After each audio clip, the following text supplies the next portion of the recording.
उत्तर प्रदेश के मुख्यमंत्री योगी आदित्यनाथ ने अपने अगले मिशन पर काम भी शुरू कर दिया है। उत्तर प्रदेश में 10 सीटों पर उपचुनाव होने थे। मिल्कीपुर में चुनाव नहीं हो पाया, 9 सीटों पर उपचुनाव हुए और बीजेपी गठबंधन ने 9 में से 7 जीत ली। समाजवादी पार्टी मात्र 2 जीत पाई। उपचुनाव में 7 सीटें जीतकर सीएम योगी ने इंडी गठबंधन को तगड़ा झटका दिया, लेकिन अभी हिसाब पूरा नहीं हुआ है। योगी आदित्यनाथ का अगला टारगेट है मिल्कीपुर उपचुनाव। योगी आदित्यनाथ मिल्कीपुर उपचुनाव की तैयारियों को व्यक्तिगत तौर पर अब मॉनिटर कर रहे हैं। अखिलेश यादव से लेकर राहुल गांधी और ओवैसी तक सारे नेता संभल हिंसा पर राजनीति करने में बिजी, संभल के मुद्दे को बड़ा बनाने की कोशिश कर रहे हैं। और इधर योगी आदित्यनाथ ने मिल्कीपुर उपचुनाव के लिए मंत्रियों की फौज उतार दी है। यूपी उपचुनाव में करारी हार के बाद वैसे भी समाजवादी पार्टी बैकफुट पर दिख रही है। कांग्रेस तो उपचुनाव में एक भी सीट लड़ी भी नहीं थी, क्योंकि अखिलेश ने कांग्रेस को भाव ही नहीं दिया, सीट ही नहीं दी। ऐसे में अब मिल्कीपुर में सीधा मुकाबला बीजेपी और समाजवादी पार्टी में। आप देखिए कि यूपी में किस तरह से विपक्ष अलग अलग मुद्दों पर फंसा हुआ है और क्यों मिल्कीपुर का चुनाव इतना इंपॉर्टेंट है। अखिलेश यादव संभल पर लगातार बयानबाजी कर रहे हैं, संभल मुद्दे पर हिंदू मुसलमान की राजनीति कर रहे हैं। संभल हिंसा के आरोपियों से सपा नेता जेल में मिल रहे हैं। समाजवादी पार्टी आरोपियों को अच्छा वकील देने का वादा कर रही है। कांग्रेस नेता भी संभल के मुद्दे पर प्रोटेस्ट कर रहे हैं। लोकसभा में संभल के मुद्दे पर चर्चा की मांग हो रही है। संभल मुद्दे पर ओवैसी कोर्ट पर ही सवाल उठा दे रहे हैं।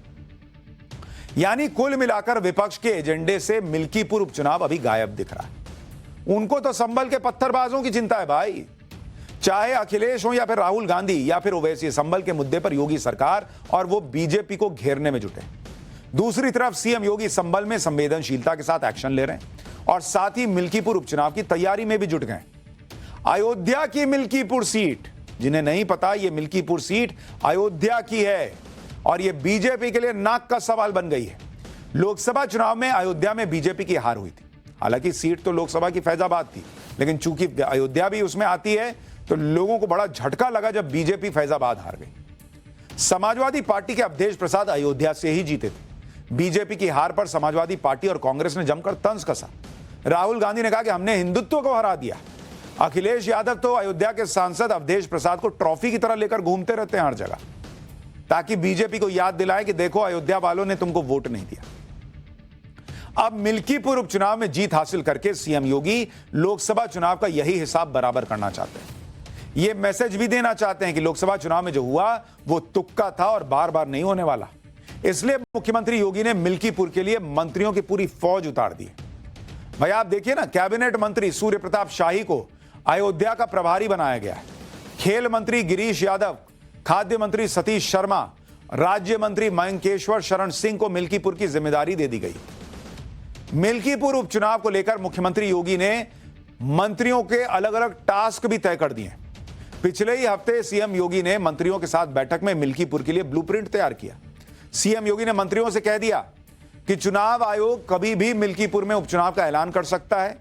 सभी मंत्री और संगठन के पदाधिकारी अभी से तैयारी में जुट जाएं। सभी मंत्री विपक्ष के पीडीए वाले नैरेटिव की सच्चाई जनता को बताएं। संविधान, आरक्षण, खटाखट योजना जैसे मुद्दों पर जनता को जागरूक करें। सीएम योगी ने यह भी कहा कि पार्टी कार्यकर्ताओं की अनदेखी नहीं होनी चाहिए। यूपी में 10 सीटों पर उपचुनाव होने थे, जिसमें से 9 सीटों पर 20 नवंबर को वोटिंग हुई थी, लेकिन मिल्कीपुर में उपचुनाव नहीं हो पाया था। दरअसल 2022 के विधानसभा चुनाव में मिल्कीपुर से सपा के अवधेश प्रसाद जीते थे। अवधेश प्रसाद ने बीजेपी उम्मीदवार बाबा गोरखनाथ को हराया था। चुनाव के बाद बाबा गोरखनाथ ने अवधेश प्रसाद के खिलाफ याचिका दाखिल कर दी और आरोप लगाया कि नामांकन के दौरान अवधेश प्रसाद ने एक्सपायरी डेट का नोटरी दाखिल की, जबकि नियम है कि अगर नोटरी एक्सपायरी डेट की है तो नामांकन रद्द कर दिया जाता है। इसी मुद्दे पर लखनऊ हाईकोर्ट में बाबा गोरखनाथ ने याचिका दाखिल की। इसी वजह से मिल्कीपुर में उपचुनाव नहीं हो पाया, लेकिन अब उपचुनाव का रास्ता साफ हो गया। बीजेपी नेता बाबा गोरखनाथ ने अपनी याचिका ही वापस ले ली। इसी के साथ केस डिसमिस हो गया। हाईकोर्ट के इस आदेश की कॉपी चुनाव आयोग को भी भेजी जाएगी। उसके बाद चुनाव आयोग उपचुनाव तय करेगा कि मिल्कीपुर में उपचुनाव होने कब है। कोई भी सीट खाली होती है तो 6 महीने के अंदर चुनाव कराया जाता है। 12 दिसंबर को 6 महीने की समय सीमा पूरी हो रही है। चर्चा है कि जनवरी में चुनाव आयोग मिल्कीपुर उपचुनाव करवा सकता है। उपचुनाव की सारी तैयारी योगी सरकार पूरी भी करी बैठी है। इंतजार है कि चुनाव आयोग तारीख की बस घोषणा कर दे। मिल्कीपुर विधानसभा में जातिगत समीकरणों को साधने के लिए बीजेपी पूरी तैयारी कर रही है। पीएम मोदी का नारा एक है तो सेफ है। और सीएम योगी का नारा बटेंगे तो कटेंगे का यहां भी असर दिख सकता है। पीएम मोदी और सीएम योगी लगातार कह रहे हैं कि हिंदुओं को एक होना होगा, जात पात भूलकर सभी को एकजुट होकर रहना होगा, तभी सबकी तरक्की होगी। मिल्कीपुर में बीजेपी इन दोनों ही नारों का इस्तेमाल कर सकती है और इसी के दम पर यहां का जातिगत समीकरण साधने की कोशिश कर रही है।